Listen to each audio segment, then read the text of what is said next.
సమస్యలతో సతమతమవుతున్నారా? ఏ దారి కానరాక అంధకారంలో అల్లాడుతున్నారా? మీ సమస్యలు పరిష్కరించుకోవాలని ఆరాటపడుతున్నారా? అయితే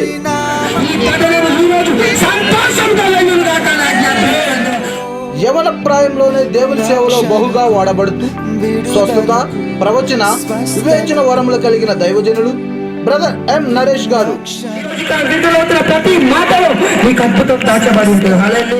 వాక్య పరిచర్య చేసి మీ సమస్యల పరిష్కారానికి ప్రత్యేక ప్రార్థన చేసేదారు.